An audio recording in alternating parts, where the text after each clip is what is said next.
People, welcome back to Global Happenings. Today, we're so excited to have you again. Still looking at Peter Obi and what Kwankwanso said some hours ago that there is currently a plan to merge Peter Obi and himself to run for presidency. But we are yet to really decide who is going to be on board as the president and who is going to be the vice presidential candidate. But guess what? Peter Obi is back, and most of his people call him Tsunami, and they are expecting, very expectant about the measure that have been talked about, talking about Obi Kwankwanso.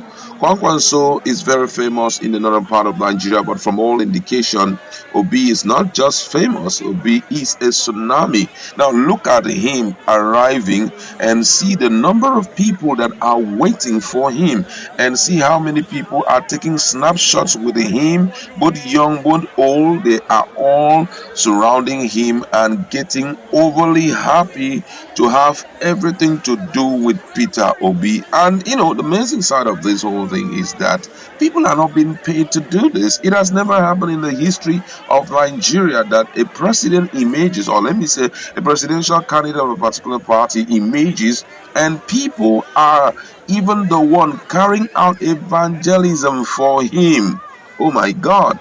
I saw two guys, which you're going to see some few minutes from now. Two guys were there, and what they were doing was just campaigning for Peter Obi. These guys are not being paid. You understand? And right now, a lot of people are airing their opinion and hoping to see the measure between Peter Obi and Kwankwanso be a reality. But one of the things that have really bothered the man has been who is going to be the boss at the end of the day.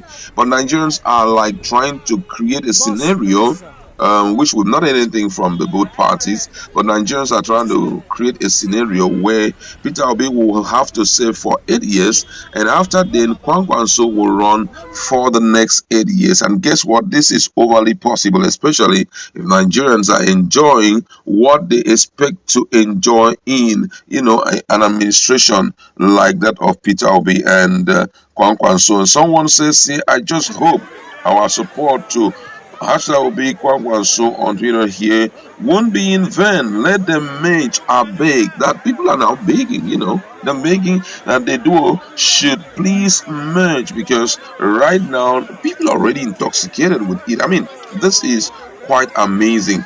I saw another video, and on that video, someone was saying that you should listen to the Hausa version of what Peter Obi said, how he will tackle what he will tackle in the next 6 months in power, and that was actually a gist he had with Shegun of Channel Television. And I was like, who took the responsibility to do this? Was he being paid? Of course, no.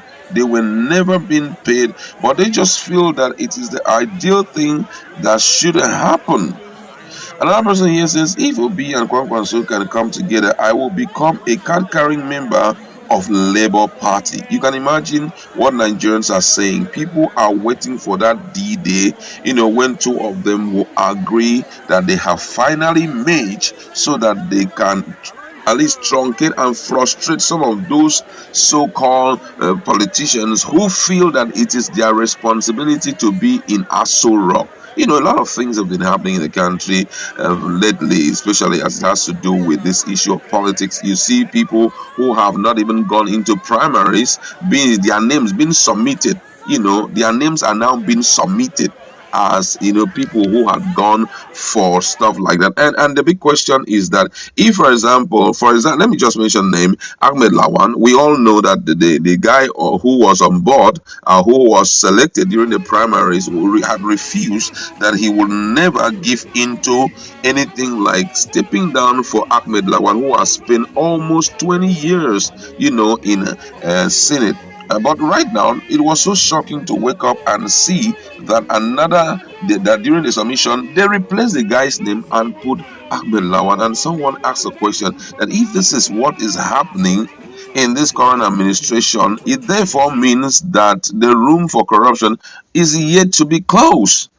You understand? It is shocking for us to wake up and see. And these are some of the candid reasons why most people do not want to still see these guys on board again. We are Nigerians are like, we are tired of whatever thing you guys are going to bring right now, because it's never going to be better than what we have been seeing before. And this is the people we want. Kwankwanso and Obi. You understand? Kwankwanso and Obi.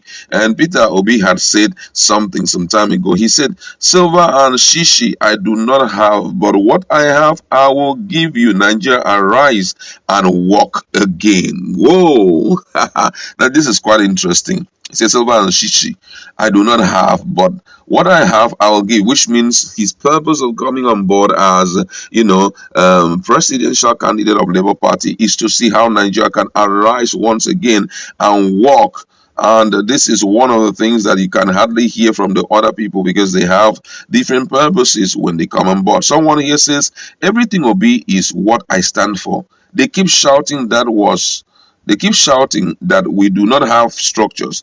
They don't know we are foot soldiers and we have been doing the evangelism. We have our PVC to vote Peter Obi and Kwankwanso of NNPP and Labour Party mages. Someone here says, "I will not forget this duo if they refuse to merge, because what I am looking at is Peter Obi for president and Rabiu Musa Kwankwanso for vice president." Now, these two have not decided on that. That is one of the things that most people are really talking about. And some said what they want to see is Peter Obi as the president.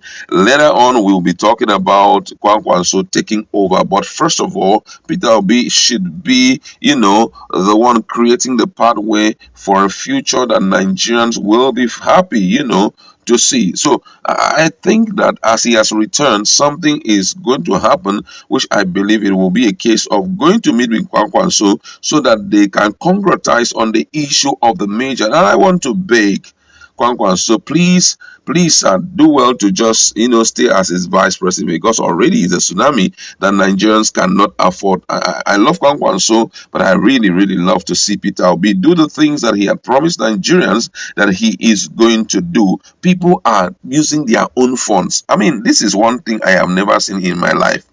And for me, I believe that LP and NNPP major will be the biggest coalition in the history of African democracy. I strongly believe that, because already we know who these two guys are, and that's why we are persuading both of them to reach a consensus and come up with something that Nigerians will celebrate. Don't forget that Peter Obi and Kwankwanso have the highest grassroots and youth support in the country. It has never been like this. From the grassroots down to the youths, the support is, too big to be comprehended. While Peter Obi will clear most states in the south, Kwankwanso will do same in the north, which therefore means their coming together will be one of the amazing things that Nigerians will expect or will love to see. That's where I like to leave it. Go to our comment section. What do you think about this tsunami called Peter Obi and Kwankwanso?